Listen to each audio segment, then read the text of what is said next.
Chapter 34. Tumikim ako. Love, wala ka bang napapansin kay Tito Damian? Kay Papa, lumingon siya sa akin at tumjaya. Tumambad na sa akin ang maskulado niyang katawan na nakakatakam. What do you mean, sweetie? Inalis ko ang tingin sa katawan niya dahil nawawala sa focus ang isip ko, umusli ang labi ko. Huwag kang magagalit, ha? Ngumisi siya. Kailan ba ako nagalit sa'yo? Sige na, sabihin mo na. Si Tito Damian, wala ka bang napapansin sa kanya? Kung paang siya makitungo kay Nanay Feli, gaya kanina. Tuldok. Ang tahimik niya nung pinag-uusapan ang pag-uwi ni Nanay Feli sa Pangasinan. Lalong lumapad ang ngisi ni Marcus. Napansin ko rin yan. Tuldok panipik. So ano ang iniisip mo? Nothing. Umi-NGOs ako. Kung ganun, wala lang sa'yo kung may gusto si Tito Damian kay Nanay Feli. Tumawa siya. Wala akong magagawa tungkol sa bagay na yan. If Papa likes Nanay Feli, that's fine with me. Sumanghap ako. Talaga, ayos lang sa'yo. Hindi ka magagalit. No, matanda na si Papa. Kung gusto niyang mag-asawa pa siya, ayos lang sa akin. Dapat nga ay noon pa. Grabe naman, mag-aasawa agad sila ni Nanay Feli. Bulalas ko. Ngumisi siya. Bakit, ayaw mo bang maging asawa ni Nanay Feli ang Papa ko? Hindi naman sa ganun. Pero, posible ba yun? Of course it's possible, sweetheart. Lalo na kung gusto talaga nila ang isa't isa. Ang imposible lang ay magkaroon pa ako ng kapatid dahil parehas na silang senior. Nag-init ang mukha ko sa sinabi niya at pinalo siya sa braso na ikinatawa niya, pero seryoso, love. Ayos lang sa'yo kung sakali na may gusto talaga ang Papa mo kay Nanay Feli. Seryosong tanong. Gusto ko kasi talagang malaman ang opinyon niya. Nag-aalala rin kasi ako na kung sakaling totoo nga na may pagtingin ang Papa niya kay Nanay Feli ay baka mag-iba ang pakikitungo niya dito. Baka ayaw niya kay Nanay Feli. Ngayon pa lang ay nasasaktan na ako para sa nanay-nanayan ko, wala naman akong tutol kung sakaling maisipan pa ni Nanay Feli na mag-asawa kahit matanda na siya. Marami namang nangyayaring ganon na nakikita ko sa social media na kahit matanda na ay nag-aasawa pa rin. Gusto ko ring maranasan ni Nanay Feli na may kasama siya sa nalalabi pa niyang buhay. Pero kung sakaling ayaw niya at gusto lang na mag-isa, ay narito naman ako para samahan siya hanggang sa huling sandali ng buhay niya. Siyempre hindi ko siya iiwan. Bumangon si Marcus at sumandal sa headboard. Hinawakan niya ang kamay ko at matiim na tumingin sa akin. Kung iniisip mo na utol ako kung sakali na may gusto talaga si Papa kay Nay Feli, no. Actually, matagal ko nang napapansin na kakaiba ang kinikilos ni Papa kay Nay Feli. Hindi siya ganun kagiliw makipag-usap sa ibang taong kakikilala lang niya maliban kay Nay Feli. Lagi siyang nakangiti kapag kausap si Nay Feli at nakikipagburwan pa na hindi naman niya ginagawa sa ibang kakakilala pa lang niya. Higit sa lahat ay simula nang mamatay ang mama ko ay naging malamig na ang pakikitungo niya sa mga babae. Pero kay Nay Feli ay magiliw na magiliw siya. Napaawang ang labi ko sa sinabi niya. Napapansin mo rin pala. Of course he is my father. Aware ako sa mga nangyayari sa paligid niya. Kaya don't worry, sweetie. Boto ako kay Nay Feli. Isa pa, may pagkakapareha din kasi ng ugali si Nay Feli at ang mama ko. Kaya siguro magiliw sa kanya si Papa. Pero ano sa tingin mo, may gusto kaya talaga ang Papa mo kay Nanay Feli? Tumaas ang isang kilay niya at ngumisi. I think so. Tuldok panipik. Napanguso naman ako. Sa tingin naman namin ni Ante Val ay may pagtingin si Tito Damian kay Nanay Feli at ganun din si Nanay Feli, and denial lang siya. Tumawa si Marcus at hinayla ang kamay ko. Samampa na ako sa kama at yamakap sa kanya. Hayaan na lang natin sila. Matatanda na sila. Kung gusto pa bilang magtanan, edi hayaan na lang natin. Pabirong pinalo ko siya sa dibdib. Ang tanda na nila para magtanan, no? Puro kakalokohan. Natawa lang siya at niyakap ako sabay halik sa buhok ko. Tumangala naman ako at sumalubong sa aking labi ang halik niya. Masuyo at matamis ang halik na aming pinagsasaluhan ni Marcus. Ang aming mga kamay ay masuyo ring humahaplos at pumipisil sa aming katawan. Nag-uumpisa na nga kaming mag-init nang biglang bumukas ang pinto at pumasok si Daisy, yakap ang mahabang stuffed toy niya. Kasunod niya si Yaya Belen na pinapabalik na siya sa kwarto niya. Agad naman akong humiwalay kay Marcus. Daddy, Mommy Neva, can I sleep here? Ani Daisy na kinukusot ng kamay ang mga mata. Mukhang antok na. Akala ko nga ay tulog na siya. Sir, ma'am, pasensya na po. Ayaw pong magpasaway ni Daisy. Ang sabi ko nga po tulog na kayo eh. Pero gusto pa rin pong pumunta dito. Gusto daw po niyang tumabi sa inyo. Wika ni Yaya Belen. Lumingon sa akin si Marcus. Can she sleep here? Pabulong niyang tanong sa akin na parang nag-aalangan na hindi ako pumayag. Oo naman. Daisy, come here. Tawag ko kay Daisy. Agad naman siyang lumapit sa gilid ko at sumampa sa kama. Kinuha ko naman siya at pinuwesto sa gitna namin ni Marcus. Ayos na Belen. Dito muna matutulog si Daisy. Sige po, sir, lumabas na si Yaya Belen at naiwan na dito sa kwarto namin si Daisy. Akala ko tulog ka na, natatawang sabi ko habang hinahaplos ang buhok niya. Si Marcus naman ay inaayos ang makapal na kumot. Nanulis naman ang labi ni Daisy. I can't sleep po sa room ko, on. Bakit di ka makasleep sa room mo? Tanong ko pa, because I want to sleep here. Gusto ko po katabi kayo ni Daddy. Tumawa si Marcus. Naglalambing lang pala ang prinsesa ko. Aniya at hinalikan si Daisy sa buhok. If you want, you can sleep here every night. Sabi ko. Lumingon sa akin si Daisy at namilog ang mata. Talaga po, no, sambit ni Marcus. Sabay kaming napalingon sa kanya ni Daisy. Humimas naman siya sa batok. I mean, you can sleep here princess, but not every night. Pwede kang matulog dito twice a week o thrice a week, paliwanag ni Marcus at tumingin sa akin. Napataas naman ang kilay ko at napakagat labi ako. Gets ko ang ibig niyang sabihin. Paano kami magsekama kung gabi-gabing dito matutulog si Daisy? Okay po, Daddy. Sagot ni Daisy sabay hikab. Inaantok ka na. Sleep ka na. Sabi ko naman. Good night po, Mommy Neva and Daddy. Sambit niya sabay pikit. Good night Daisy. Good night Princess. Sabay pa kami ni Marcus na humulik sa pisngi ni Daisy, pumikit naman ito at ngumiti sabay tagilid paarap kay Marcus at yamakap tumingin naman sa akin si Marcus at bamulong din ng good night. Dumukwang naman ako at kinintalan siya ng halik sa labi sabay yakap sa kanilang dalawa ni Daisy. Napatayo kami ni Marcus nang pumasok na sa visiting area si Tita Claudia akay ng dalawang pulis na babae. May nakakabit na pusa sa dalawa niyang kamay. Nakasuot siya ng kulay kahel na t-shirt at itim na cotton pants. Nanalim pa ang mata niya nang makita kami ni Marcus. Nagtaas noo naman ako at diretso siyang tiningnan sa mata. Ibang-iba na ang hitsura niya sa Tita Claudia na kilala ko. Wala na ang makapal na make-up sa kanyang mukha at wala na rin sa tamang linya ang kanyang gawang ilong. Wala na rin ang kanyang mga branded na suot.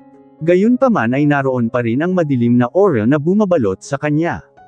Ramdam ko pa rin ang galit niya sa akin. Talagang ang kapal ng mukha niyong dalawa na magkasama pang nagpakita sa akin. Ano, Marcus? Wala ka na bang kahihiyan? Sinama mo pa talaga dito ang kabot mo. Sarkastikong sambit ni Tita Claudia pag-upo niya sa harapan namin. Bago pa sumagot si Marcus ay nagsalita na ako. Kung meron mang dapat mahiya dito ay ikaw yun, Claudia. Humagkis sa akin ang matalim na tingin ni Tita Claudia. Nang uuyam na ngumiti naman ako sa kanya. Sa dami ng kawalang hiya ang ginawa mo, ikaw ang dapat na mahiya. Shut up, B. Hindi ikaw ang gusto kong kausap. Mariing wika ni Tita Claudia. Pero ako ang bisita mo kaya no choice ka kundi kausapin ako. Kalmado namang sabi ko. Bumaling naman si Tita Claudia kay Marcus. Puwid ba, Marcia, lalas mo sa harapan ko ang kabot mo. Shut up, Claudia. Wala kang karapatan na mag-demand sa akin. Mariing tugon lang ni Marcus. Tumiimbagang lang si Tita Claudia at muling tumingin sa akin. Lalo namang lumapad ang ngiti ko sa kanya. Gusto kong ipakita sa kanya na masaya ako na nakakulong na siya. Ano, feeling mo nanalo ka na laban sa akin? Nakangising tanong pa po ah.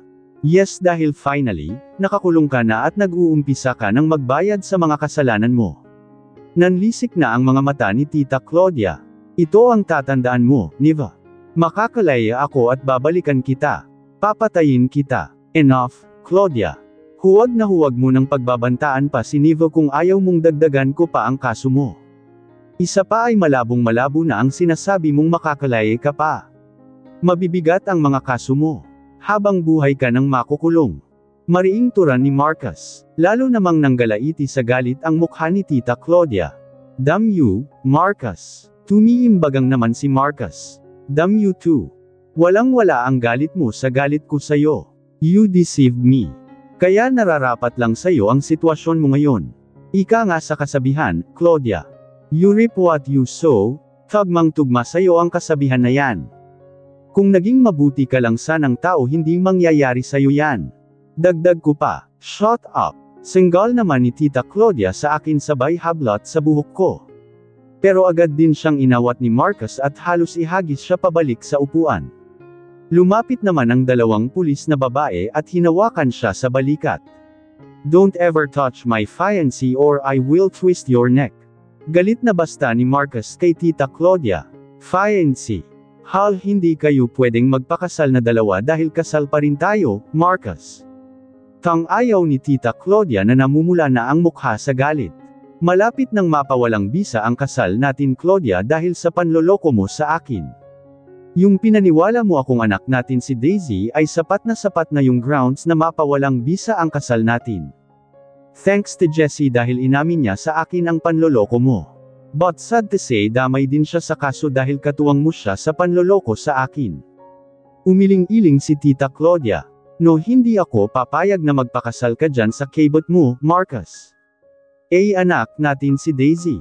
Hindi ka dapat naniniwala sa sinasabi ni Jessie dahil galit lang siya sa akin. Tama na, Claudia. Hindi mo na ako malilinlang. Nagpadana test na ako at hindi kami match ni Daisy. Pati kayong dalawa ay hindi rin nag-match. Kaya tama na ang kabaliwan mo. Hindi agad nakaimik si Tita Claudia. Ngunit maya-maya lang ay lumambot ang kanyang mukha at hinawakan sa kamay si Marcus. Pero agad din namang binawi ni Marcus ang kamay. Han, patawarin mo na ako please. Tuldok. Magbabagong buhay na ako para sa iyo, promise. Kay kung gusto mo gumawa tayo ng baby. Yung totoong baby na natin kahit ilan pa. Desperadang saad ni Tita Claudia. Hindi na kailangan, Claudia. Dahil magkakaroon na si Marcus ng anak-anak na galing sa dugo at laman niya. I'm pregnant. Sabat ko tumingin sa akin si Tita Claudia. Anong sabi mo? Tumaas ang kilay ko. Ang sabi ko, buntis ako at si Marcus ang ama.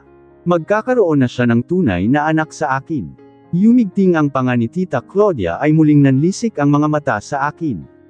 Walang hiyakal talagang nagpabuntis ka pa sa asawa ko at manghahablutan na naman niya ako pero mabilis siyang pinigilan ng mga pulis at agad naman akong nilayo ni Marcus sa kanya.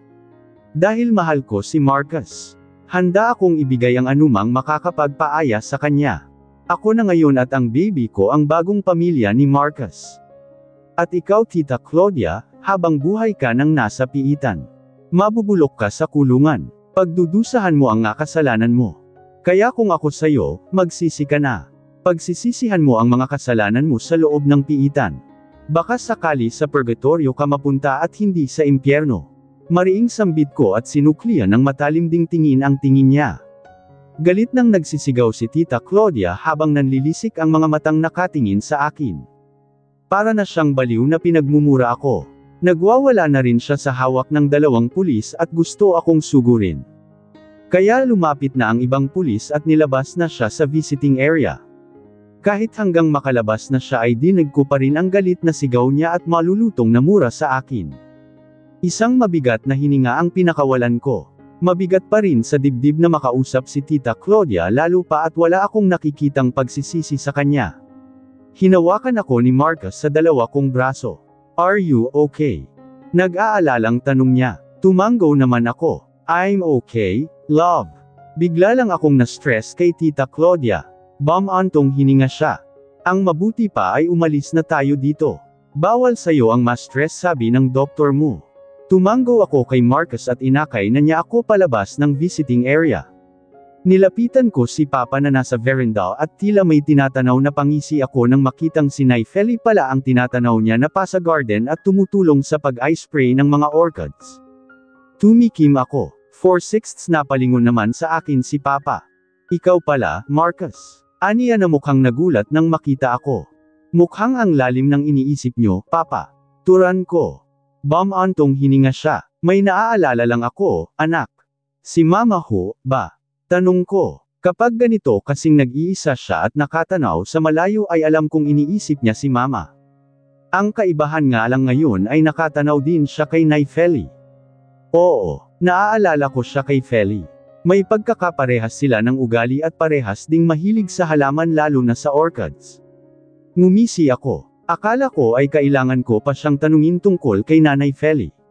Mabuti na lang at una siyang nagsalita. Napansin ko nga rin ho yun, Papa. Parehas sila ni Mama na mabait at maalalahanin. Ngumiti si Papa. May nakita akong kakaibang kislap sa kanyang mata habang nakatingin kay Nanay Feli. Do you like Nay Feli, Papa? Diretsahan kong tanong. Tumawa naman siya. Yun ba ang tingin mo na gusto ko siya? Yes, Papa. Kung paano mo tingnan si Nay Feli ay parehas din kung paano mo tingnan noon si Mama. Ngumisi si Papa at umiling-iling. Sa totoo lang, Marcus. Iba ang saya ko kapag nakikita ko si Feli. Ang patay kong damdamin ay muling nabuhay dahil sa kanya. Then court her, Papa. Udyok ko. Muli siyang umiling-iling. Na, masyado na akong matanda para sa ganyang bagay. Wala akong matanda pagdating sa pag-ibig, Papa. Naalala ko noon nung inudyukan ko kayong mag-asawa ulit. Ang sabi nyo ay mag-aasawa lang kayo kapag nakatagpo kayo ng babaeng kaparehas ni Mama. Nariyan na ho si Nay Feli. Palalampasan nyo pa ba? Buyo ko pa. Lumingon siya sa akin. Seryoso ka ba dyan sa sinasabi mo, Marcus? Gusto mong mag-asawa ako ulit? Ngumisi ako. Oho naman. I want you to be happy again. Nako, hindi na. Baka mandiri pa sa akin si Feli. Baka isipin pa niya na gusto ko lang ng may mag-aalaga sa akin hanggang sa huli kong hininga. Tumawa ako. Hinusgahan nyo naman ho agad si Nay Feli. Bakit ho hindi muna kayo umamin sa kanya? Ku nakakahiya. Tuldok panipik. Napangisi ako nang makitang namumula ang tenga ng ama. Kilala kong istrikto si Papa mula noong bata pa ako at magkaisip. Pero di ko akalaing may pagkatorpe din pala siya sa babaeng gusto niya. Kayo ho ang bahala. Pero kung ako ho sa inyo ay mag-confess na kayo sa kanya bago pa siya bumalik sa probinsya niya. Malay nyo ho parehas kayo ng nararamdaman. Baka hindi na niya naising bumalik sa probinsya at manatili na lang siya dito. Sabi ko at tinapik ang balikat ni Papa bago siya iniwan mag-isa. Hahayaan ko muna siyang mag-isip. Anuman ang desisyon niya ay suportado ko siya. Sa isang private beach resort kami pumunta buong pamilya. Kami ni Marcus, Daisy, Tito Damian, Nanay Feli, Ante Val at Manang Bising. May kasama din kaming 3 kasambahay at 3 tauhan. Tinupad ni Marcus ang pangako niyang live at out of town namin. Wow! Ang ganda ng ocean. Bulalas ni Daisy na nasa veranda ng villa na tinutuluyan namin. Nakaharap kasi yun sa malawak na dagat na pinaghalong asol at berde. Tila pa yun kumikinang na mga brilyante dahil sa tama ng araw. Napakaganda talagang tanawin. Nakaka-relax ng isip. Mamaya may makikita ka diyang sirena. Sambit ni Ante Val. You mean mermaid? Ante Val. Yes, mermaid. Beautiful mermaid ang makikita mo dyan. Hindi naman po totoo ang mga mermaids, Totoo yun. Hindi ka pa kasi nakakakita. I wanna see Onel. Oh, mamaya abangan mo ko sa Pampang. Hihinisin ko lang ang perlas ko at magkakaroon na ako ng buntot. Bumungis-ngis si Daisy. Halatang hindi naniniwala sa sinabi ni Ante Val. Inuuto mo na naman ang bata. Huwag kang maniwala sa Ante Val mo, Daisy. Hindi yan nagiging sirena kundi nagiging shokoy. Hirit mama ni Nanay Feli na lalong ikinatawa ni Daisy. Si ate naman, paniran ng pantasya. Himutok na lang ni Ante Val. Ang mabuti pa ay dalhin mo na lang sa kwarto natin itong mga gamit natin at sumasakit ang balakang ko. Sabi ko naman kasi sa iyo Feli, ang mga tauhan na ang magbubuhat ng gamit nyo. Hayan sumakit ang balakang mo. Nag-aalalang tura ni Tito Damian. Nagtinginan naman kami ni Marcus at sabay pang nang isi. Ayos lang ako, Damian. Normal lang na sa akin ang pananakit ng balakang dahil matanda na ako. Wika naman ni Nanay Feli. Pero kung pumayag kang ang mga tauhan na lang ang magbuhat ng gamit nyo ay hindi mananakit ang balakang mo. Nakakahiya naman sa mga tauhan. Marami na silang mga bitbit. At ayos na ayos lang ako, Damian. Huwag kang mag-alala. Sige na Val, dalhin mo na ang mga gamit natin sa kwarto. Ito na, ate. Tumalima naman si Ante Val at kinuha na ang 2 bag at dinala sa kwartong nakalaan sa kanila ni Nanay Feli. Nag-excuse naman si Nanay Feli kay Tito Damian at sumunod kay Ante Val. Ang sweet naman ni Tito Damian kay Nanay Feli. Mahinang sambit ko kay Marcus. Ngumisi naman siya. Naiinggit ka ba? Kung gusto mo buhatin din kita mamaya. Aniya sabay pilyong commandant sa akin. Nag-init naman ang pisngi ko at pabirong kinurot siya sa matigas niyang tiyan. Alam ko na yang nasa isip mo, love. Mukhang pupuyatin mo na naman ako mamaya. Mahina siyang tumawa at hinapit ako sa bewang sabay kintal ng halik sa aking noo at labi. Simula nga nang malaman namin na buntis ako ay naging active na naman kami sa kama. Pero hindi na kami gaya ng dati na halos mag-acrobatic ako. Mas gentle siya ngayon at banayad lang. Nag-aalala din naman kasi siya na baka mapaano si baby na dugo pa lang sa sinapupunan ko. Malaki ang villa na tinutuluyan namin. Para siyang isang malaking bahay. Gawa ito sa malalaking kahoy at salamin. 2 palapag ito at fully furnished. May 4 na kwarto din ito. Sa isang kwarto ay magkasama kami ni Marcus. Solo naman sa isang kwarto si Tito Damian. Si Daisy ay kasama si Yaya Belen sa isang kwarto din. Si Nanay Feli at Ante Val naman ang magkasama. Si Manang Bising at ang mga kasambahay pati na ang mga tauhan ay sa kabilang villa naman sila na mas maliit dito sa villa pero fully furnished din. Makapidyo hininga ang ganda ng beach resort. Malawak ang kaakit-akit na karagatan na light sea green ang kulay. Maputi at pinong-pino ang buhangin. Katabi lang din kasi ito ng isang sikat na beach sa bansa. Pribado nga lang itong beach resort at kami lang ang tao maliban sa ilang staff nito na sumalubong sa amin kanina pagdating. Pero mas gusto ko nga na kami lang ang tao. Tahimik at mas nakaka-relax. Ang sabi ni Marcus ay pag-aari ito ng isa sa mga kaibigan niya noong college at sa Amerika na nakatira. Binibenta nga raw ito sa kanya pero pinag-iisipan pa niya kung bibilhin. At ngayon ay gusto na nga niyang bilhin dahil nagustuhan ko ang lugar. Ante Val, habol mo po ako. Pangungulit ni Daisy kay Ante Val sabay saboy dito ng tubig. Napatili naman si Ante Val at gumanti din ng pagsaboy ng tubig kay Daisy. Malutong naman ang tawa ni Daisy na tumatakbo pa sa pampang habang hinahabol siya ni Ante Val.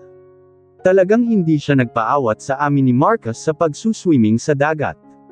Kagigising pa nga lang niya mula sa pagtulog ay gusto na agad maglanoy sa dagat. Pinayagan naman ni Marcus dahil hindi na tirek ang araw. 4:00 na rin kasi ng hapon kaya hindi na masakit sa balat ang sikat ng araw. Parang masarap ding maglanoy sa dagat pero tinatamad pa ako kaya bukas na lang. Humikab ako at tumabi kay Marcus sa lounge chair na nakatapat sa dagat, inakbayan naman niya ako at hinalikan sa sentido. Still sleepy ham? Malambing na tanong niya sa paos na boses, tumanggaw ako at sumandig sa malapad na dibdib niya sabay, yakap sa bewang niya. Inamoy-amoy ko pa siya. Gustong gusto ko ang natural na amoy niya. Amoy lalaking lalaki. Lately ay nagiging antukin ako. Siguro dala na rin ng pagbubuntis. Sabi nga ni doktora ay maraming magbabago sa akin ngayong buntis ako. Isa nga daw ang pabago-pabago kong mood at pagiging antukin. Lumingon ako nang bumukas ang pinto ng banyo. Napangiti ako nang makitang pumasok si Neva na nakasuot ng manipis na roba. Nilapag ko ang hawak na kopeta na may lamang red wine sa gilid ng pabilog na jacuzzi. Nilahad ko ang kamay sa kanya at pinalapit siya sa akin. Gumuhit naman ang mapang-akit ng ngiti sa kanyang labi at dahan-dahan niyang kinalas ang buhol ng tali ng kanyang roba. Napaawang ang labi ko nang buksan niya ang roba at hinubad. Tumambad sa akin ang mahubog na hubad niyang katawan. Ang kanyang malulusog na dibdib na matayog ang tayo, ang maliit at mimpais pa niyang bewang, ang makarbo niyang balakang at higit sa lahat ang pempem niyang may maninipis na buhok. Sapat na sapat ang tanawing yun para mabuhay ang init sa aking dugo. Napakagatlabi ako nang maramdamang buhay na rin ang aking kargada. You look ravishing, sweetie. Nang hihibong bulong ko sa tenga niya sabay cob-cob sa dalawa niyang dibdib. Ngumisi siya. Masabi mo pa kaya yan kapag lumaki na itong tiyan ko. Tumawa ako ng mahina at hinaplos ang impos niyang tiyan. May pananabik na umusbong sa puso ko sa isiping malaki ang kanyang tiyan. Hindi na ako makagpaghintay na mangyari yun at sabik na akong himasin yun. Siyempre, iba na ang sasabihin ko. Nakangising sabi ko. Tumaas ang kilay niya. At ano naman? Isa pa. Isang baby pa. Sabi ko. Sumanghap siya at kinurot ako sa braso na ikinatawa ko. Grabe ka. Hindi pa ako nakakapanganak, hihirit ka agad ng isa pa. Of course. Para makarami tayo agad. Natatawang sabi ko pa at halikan siya sa balikat paakyat sa leeg.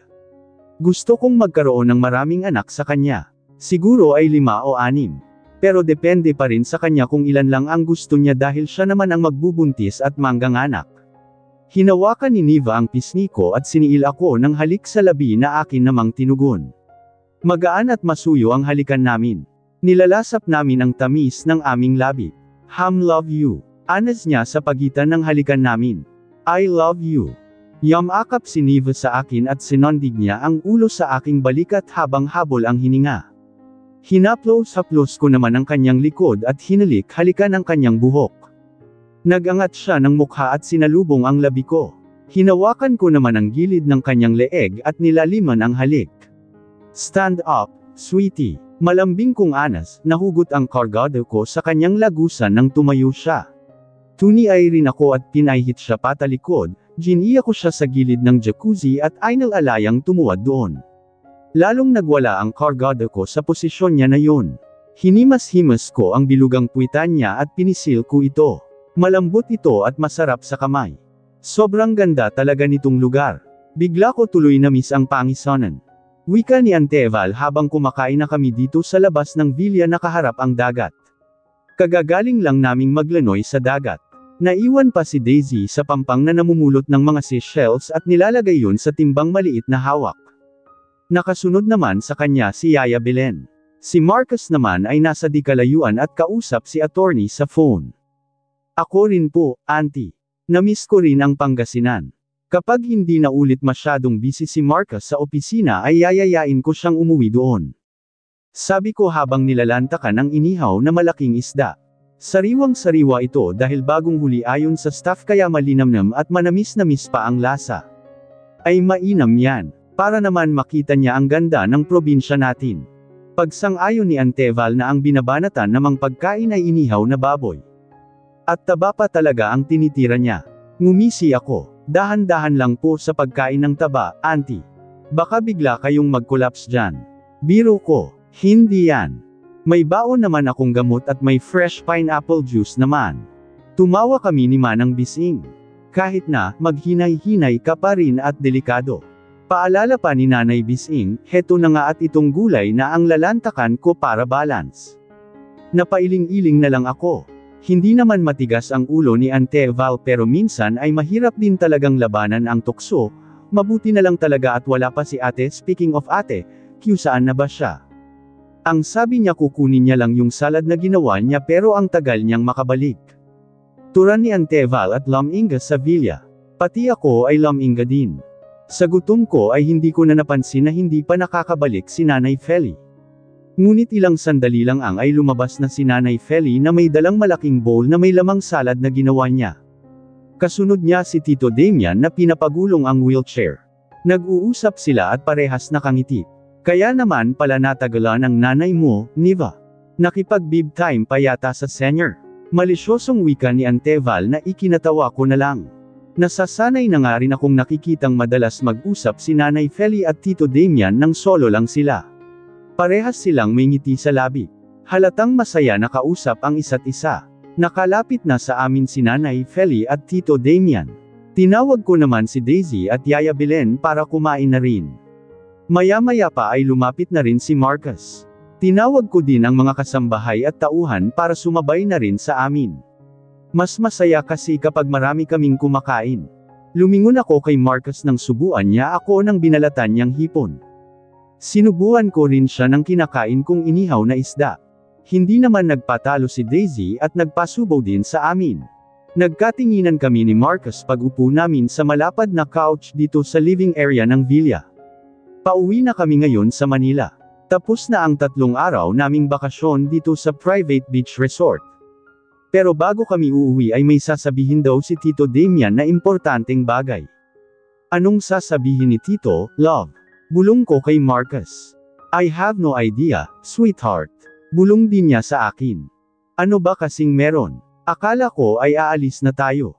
Tanong ni Ante Val na umupo din sa couch at katabi si Daisy. Ready na nga siyang umuwi dahil bihis na bihis na.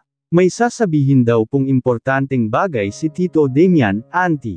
Sabi ko, ganun ba? Maya-maya pa ay lumabas na si Tito Damian kasama si Nanay Feli. Tila nahihiya pa nga si Nanay Feli na tumingin sa amin. Muli kaming nagtinginan ni Marcus. Ay, parang alam ko na ito. Sambit ni Ante Val. Umupo si Nanay Feli sa single couch at tumabi naman sa kanya si Tito Damian. Tumikim si Marcus. Papa, may problema ho ba? Ngumiti si Tito Damian. Wala naman, anak. Pero may importanteng bagay kaming sasabihin ng Nay Feli nyo. Napataas ang kilay ko lalo na nang hawakan ni Tito Damian ang kamay ni Nanay Feli.